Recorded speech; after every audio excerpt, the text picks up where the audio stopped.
Il y a 1000 ans, la Terre a atteint ses limites. Elle était sur le point d'exploser. Un génie sous le nom de Y apparut et sauva la planète en n'utilisant que des engrenages. Le monde est donc devenu un monde centré sur les rouages. C'est l'histoire d'un jeune garçon appelé Nayato Mira qui est obsédé par les horloges, même s'il n'a jamais été capable d'en réparer une. Il espère et rêve qu'un automate un jour tombe du ciel, et c'est exactement ce qui va se passer. Un grand cercueil noir défonce son plafond et s'écrase devant lui. Il ouvre le cercueil et découvre une fille magnifique. Marie Berguette est furieuse. Un employé a perdu à laisser tomber un de ses conteneurs, le trésor de sa famille. Naoto est un garçon exceptionnel. Il arrive à entendre qu'il y a un problème avec le cœur de la fille et se rend compte que c'est un automate. Elle est inconsciente et même s'il n'a aucune expérience, il a envie de la sauver et de la réparer. Et il arrive à le faire. Mais il a même pas le temps de se reposer qu'il y a une grosse explosion. Il se fait à son tour sauver de justesse par l'automate qu'il vient de réparer. Elle le porte et le pose quelques pas plus loin à un endroit sûr. Elle se présente à Naoto et elle s'appelle Ryuzu. Évidemment, elle remercie Naoto et lui demande comment il a réussi à la réparer. Il lui explique que c'est grâce à son don de pouvoir écouter tous les engrenages métalliques qu'il a réussi à la réparer. Elle choisit Naoto en tant que nouveau maître. Il y a des anomalies dans les engrenages et elles causent un déséquilibre des villes, ce qui peut faire s'effondrer plusieurs villes. Marie se rend compte que l'armée a déjà décidé d'alléger la structure en sacrifiant une ville, Kyoto. Sacrifier 20 millions d'habitants pour maintenir l'équilibre est hors de question pour Marie. Elle se propose de réparer l'anomalie et appelle donc un haut gradé, Lémon. À sa demande, Lémon le met en contact avec Conran, le chef des horlogers. Il explique que l'électricité est coupée et donc il est extrêmement difficile d'atteindre le 24e étage où se trouvent les anomalies. Marie décide donc d'aller réparer l'électricité avec son garde du corps Alter, un cyborg. La centrale est gardée par des automates mais elle arrive à remettre le courant. Par contre, il ne reste que 9 heures et quelques minutes avant le sacrifice de la ville de Kyoto. Marie et les horlogers essaient de découvrir exactement où se trouvent toutes les anomalies. Ils décident de vérifier tous les engrenages, mais avant qu'ils ne puissent commencer, la guilde les arrête. Elle refuse d'arrêter les réparations, mais l'officier Lémon décide de lui retirer sa licence d'horloger. Elle réalise alors que Lémon est un traître et est de mèche avec les militaires. Elle se reproche qu'elle ne peut rien faire pour empêcher le sacrifice de millions de personnes. Après qu'Alter l'ait arrêtée, elle se défoule et décide de trouver une solution. En sortant, elle reconnaît Ryuzu avec Naoto. Elle prouve alors que l'automate Ryuzu appartient à sa famille, mais Naoto refuse de lui rendre. Elle est justement dans une situation où elle a besoin de Ryuzu pour l'aider dans sa quête. Mais Naoto, lui, il s'en fout complètement. Par contre, il entend qu'il va y avoir une anomalie et un tremblement. Marie est alors super surprise et se demande comment il a fait pour prévoir l'anomalie. Il explique alors qu'il entend parfaitement tous les engrenages grâce à son don et que grâce à ça, il a réparé Ryuzu. Marie lui explique le problème de la ville. Ryuzu parle de sa sœur qu'elle a perdue et aimerait que Naoto l'aide pour la sauver elle aussi. Naoto change immédiatement d'avis et est super motivé à aller sauver la sœur de Ryuzu et les 20 millions de personnes. En sortant, Naoto détecte que l'armée les a déjà encerclés et qu'il y a 12 automates dans le parking. Il prévient sa nouvelle équipe. Sa super audition leur donne un avantage stratégique qui leur permet de détruire facilement les automates qui arrivent et de s'échapper. Lémon qui avait envoyé les automates reçoit un appel qui dit que Marie est morte. Mais évidemment, c'est complètement faux. C'est un faux message envoyé par Alter à travers un modificateur de voix pour duper et gagner du temps. Leur objectif, c'est donc d'aller réparer les anomalies pour rééquilibrer la ville et en chemin, ils esquivent un missile en coupant leur voiture en deux. Plus tard, quand Ryuzu se réveille, Naoto décide de lui avouer ses sentiments et lui demande de l'épouser. Ryuzu admet qu'elle l'aime bien mais le recale gentiment en lui disant qu'ils ne peuvent pas se marier car c'est sa servante. Ils arrivent enfin au 24e étage et rencontrent le chef horloger, Conrad, qui est resté avec son équipe. Marie leur dit que Naoto va trouver pour eux les anomalies et la source du problème. Même si les horlogers ont un doute concernant le garçon, le chef, lui laisse une chance. Naoto détecte alors 18 anomalies grâce à son don, les horlogers en réparent 12. Ryuzu s'occupe d'une anomalie qui est hors d'atteinte des humains et en répare une. Marie, qui est une horlogère de génie, décide de réparer 5 anomalies en même temps. La mission est réussie, tout le monde est heureux, mais d'un coup, de manière inattendue, les militaires ne comptent pas arrêter le sacrifice et la destruction de la ville de Kyoto. Marie et les autres paniquent, elle arrive à trouver une solution, utiliser le cœur spécial de Ryuzu pour inverser l'énergie. Me demandez pas comment, c'est magique. Naoto refuse de sacrifier Ryuzu, il se dispute avec Mari, mais Ryuzu décide alors de se sacrifier elle-même en transperçant son cœur. La ville commence à s'effondrer, mais à la grande surprise de Lémon et des militaires, le processus s'inverse et la ville ne se fait pas détruire. On sait pas trop comment, j'ai pas trop compris, mais en gros c'est grâce à son cœur. Ils arrivent finalement à s'échapper tranquillement. Marie essaie alors de réparer l'automate de sa famille. Elle n'y parvient pas et c'est Naoto qui va réussir à réparer le cœur de Ryuzu. Et dès qu'elle se réveille, ils vont se faire un gros câlin.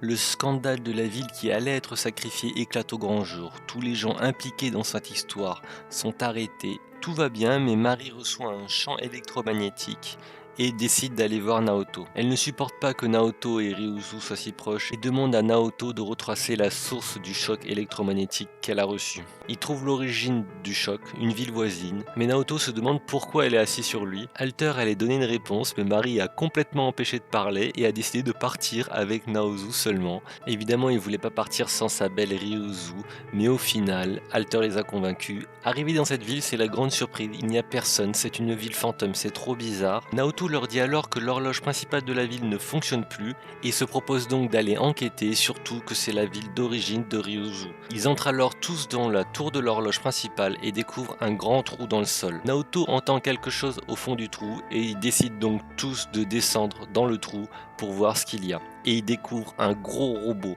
une arme gigantesque qu'ils n'ont jamais vue. Marie se rend compte qu'il a été construit avec les pièces de l'horloge originelle et décide donc d'aller le démonter. Mais en s'approchant, un automate apparaît. Ryuzu le reconnaît, c'est encore sa sœur. Mais elle ne la reconnaît pas et elle passe en mode berserk, en mode combat. Elle attaque sans prévenir direct tout le monde. Ryuzu essaie de communiquer, mais bon, ça marche pas trop. Naoto découvre qu'en fait cet automate, la sœur de Ryuzu, ne veut pas vraiment les attaquer, qu'elle ne contrôle pas ses mouvements et le dit à Ryuzu. Ils veulent donc l'arrêter mais sans vraiment lui faire de mal, sans l'arrêter. C'est compliqué parce qu'elle est vraiment vénère et extrêmement forte. Au final, ils arrivent à la faire tomber dans le sous-sol des engrenages, le centre de la planète, mais pas de chance, Naoto et Ryuzu eux aussi tombent. Marie est super triste, elle veut les sauver, elle veut descendre, mais Alter lui explique que dans le centre des engrenages, c'est impossible d'y remonter une fois qu'on y est. Naoto est mort, Marie est super triste, mais elle décide de se venger et de passer en mode sans pitié. Elle kidnappe le maire de la ville abandonnée et demande des explications sur le robot géant qu'il y a en dessous. Au début, il ne veut rien dire, il ne lâche pas un mot, il était prêt à mourir, mais lorsque Marie a commencé à menacer sa fille et sa femme, il a commencé à tout avouer. Il explique alors que dans les militaires, il y a un réseau Shingan qui a effectué une expérience électromagnétique et qui a rasé complètement une ville. Ils veulent donc reproduire ce pouvoir pour contrôler le monde. Que l'arme qu'ils ont vue possède cette force électromagnétique capable de détruire des villes entières. Elle lui demande alors pourquoi elle n'a rien dit au grand public, et lui il se moque. Il la trouve naïve et lui dit qu'elle comprendra jamais, et que c'est qu'une gamine, etc. Du coup elle a accompli sa vengeance, mais ça lui a rien apporté, elle est quand même super triste. Et là une plaque d'égout s'ouvre, et pouf, Naoto et Ryuzu reviennent. Là, elle comprend pas, elle dit mais comment vous avez fait pour sortir, c'est impossible. Il lui explique donc qu'ils ont rencontré un vieil homme qui avait un ascenseur au fond des engrenages et qui ont pu sortir comme ça. Marie sait que du coup le réseau Shingan veut détruire d'autres villes et donc avec Naoto décide de se déguiser en méchant terroriste pour effrayer les habitants et les faire évacuer la ville de Tokyo. L'armée arrive mais vu que tout le monde a déjà évacué, il n'y a pas de victimes. Ryuzu défonce tous les robots militaires de manière spectaculaire mais en partant dans le parking se retrouve nez à nez avec sa sœur. Ils arrivent alors à détruire son masque et à la libérer de son emprise. La première personne qu'elle voit, c'est Marie et la considère comme sa mère, Naoto comme son père et Ryuzu comme sa sœur. On lui explique tout, elle comprend et elle décide de servir Naoto en tant que son maître et lui fait un câlin. Ils entendent alors que l'armée n'a pas réussi à arrêter l'arme électromagnétique géante et qu'elle arrive pour détruire la ville. L'arme effectue donc un tir électromagnétique qui désactive tous les cyborgs, tous les robots, tous les automates de la ville. Ryuzu, sa sœur et Alter sont aussi touchés. Kurosawa est un consultant pour le ministère de la technologie, mais en fait c'est un espion qui agit pour Marie et qui récolte des informations. Le problème c'est qu'il n'y a aucun moyen de savoir qui est de confiance ou pas dans les militaires, qui est de mèche, qui est corrompu. Ils décident donc d'abord de chercher un moyen pour sauver leurs compagnons et les réanimer. Et le cœur de Ryuzu est extrêmement brûlant, c'est impossible de le réparer dans cet état-là. Vu qu'ils sont recherchés par l'armée, ils vont voir un réparateur clandestin dans un club de striptease. Ils mettent Ryuzu dans une chambre froide pour la refroidir avant de pouvoir la réparer et le réparateur propose un corps un peu spécial pour Alter, un corps de robot stripteaseuse. Et Alter a pas le temps de profiter de son corps que le canon électromagnétique refait un tir. De centaines de cyborgs et d'automates sont alors encore désactivés et il faut faire quelque chose pour arrêter ce massacre. Naoto apprend à Mari qu'il faut 66 heures de recharge pour pouvoir refaire un tir. Il décide donc de chercher un moyen d'arrêter cette machine horrible qui risque de détruire de plus en plus de villes et de créer de plus en plus d'anomalies. Mari se rend compte que pour la première fois, Naoto est vraiment énervé et aimerait passer des moments heureux avec Ryuzu, mais il ne peut pas. Mais Naoto a trouvé un plan. Déjà, ils vont donner un corps à Alter digne de son nom, un corps de combattant, pour pouvoir les aider dans les missions. C'est quasiment un robot géant, ultra puissant et ultra vénère. Au même moment, on se rend compte que le vieil homme qui a sorti Naoto et Ryuzu du souterrain, c'était le grand méchant de l'histoire. C'est lui qui veut contrôler le monde en désactivant toute la technologie. Le problème, c'est que les autres pays ont un moyen, c'est d'utiliser une arme de destruction massive pour détruire d'extrêmement loin l'arme électromagnétique. Marie va donc à la rencontre d'une amie d'enfance, une princesse, la princesse de l'horloge du ciel, et ils veulent utiliser cette horloge pour détruire l'arme électromagnétique de loin. Le but de Naoto, c'est de transformer l'arbre en une arme capable de détruire l'autre arme électromagnétique. Il y a un autre problème, les militaires se servent de l'excuse de la princesse pour dire qu'elle est prise en otage et décident d'attaquer la tour du ciel. Le grand méchant a aussi deviné le plan de Naoto, il décide donc d'exploser la tour de l'arbre, ce qui rend impossible son utilisation pour détruire l'arme électromagnétique. Ils entendent alors la voix de l'homme, qui se présente en tant que Genai Ariyama. Il leur dit qu'en fait il s'en fout du pouvoir, qu'il n'est pas du tout intéressé par ça, et qu'en fait il veut juste défier Naoto à la technologie, car il pense que c'est la réincarnation de Y, l'homme qui a créé cette civilisation d'horloger. La Marie, elle est encore une fois dégoûtée, Naoto est dégoûté, ils sont tous super tristes de ce qui vient d'arriver. Encore décide de partir seul, attaquer les méchants de manière complètement impulsive. Naoto envoie Ryuzu pour l'arrêter avant qu'elle ne fasse une bêtise. Remotive Marie pour pas qu'elle baisse les bras, même si l'arme est détruite, il pourrait reconstruire les engrenages.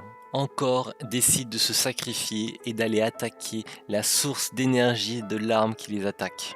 Elle donne toute son énergie, elle n'abandonne pas alors qu'elle est extrêmement fatiguée et à bout. C'est alors que le grand méchant Ariyama arrive, lui tire dans le ventre, il lui tire dans la tête pour l'achever, mais Ryuzu arrive au dernier moment et hop, il la sauve. Ariyama pense avoir gagné et au moment où le tir électromagnétique allait se lancer, en fait Naoto et Maria ont réussi à reconstruire l'arbre et à empêcher le tir. En revenant, il se rue vers Encore qui est au bord de la mort. Marie accepte finalement que Encore la considère comme sa mère. L'histoire se termine donc sur le groupe qui décide de réparer toutes les anomalies du monde en parcourant la planète. C'était un résumé de Clockwork avec Mathias. Like et abonne-toi pour plus de résumés.